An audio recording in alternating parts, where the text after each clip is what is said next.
Je m'appelle Erwan Berton, je suis patron pêcheur depuis une douzaine d'années.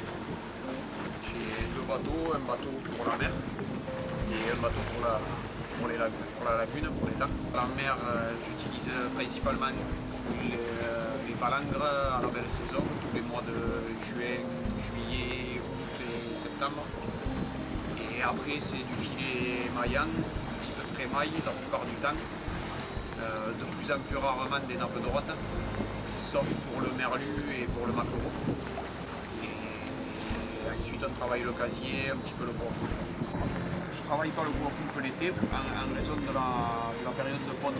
On a les femelles entre grosso modo fin mai, début juin qui commencent à avoir les œufs. Et ça s'échelonne pour la zone de 4 là, de début juin jusqu'à fin septembre. Donc pendant ces 4 mois, on entretient quand même les courre-coupes, c'est-à-dire qu'on nettoie les drapeaux, on nettoie les ancres, tout, on les laisse caler sur le sable, sur un fond qui n'est pas spécialement favorable à la production de poulpes, puisqu'il n'y a pas d'habitat. Et là, à ce moment-là, la femelle vient, colonise le pot, elle pond, et on génère en fait la biomasse pour la zone de pêche. Et quand arrive fin octobre, il n'y a plus de femelles, quasiment plus de femelles dans les pots, à ce moment-là, on reprend le travail petit à petit. Et donc on se remet à prélever soit des gros mâles, soit des femelles qui ont déjà fait leur ponte et qui ont porté leurs œufs à maturité et qui de toute façon vont mourir dans les mois qui viennent parce que le cycle de vie est assez bref sur cette espèce. Après à l'étang, on travaille ce qu'on appelle les croquettes, les hameçons. C'est des lignes avec un hameçon unique qui sont mises à l'eau avec un roseau, en fait il y a un roseau, un bois.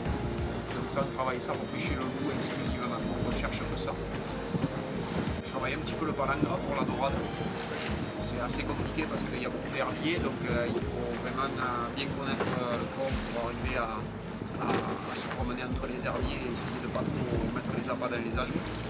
On travaille avec des filets fixes, type capécha, ce sont des filets avec une poche, 3 poches, et donc là c'est plutôt l'anguille, et puis à la saison de l'automne, la dorade et un petit peu le loup l'hiver.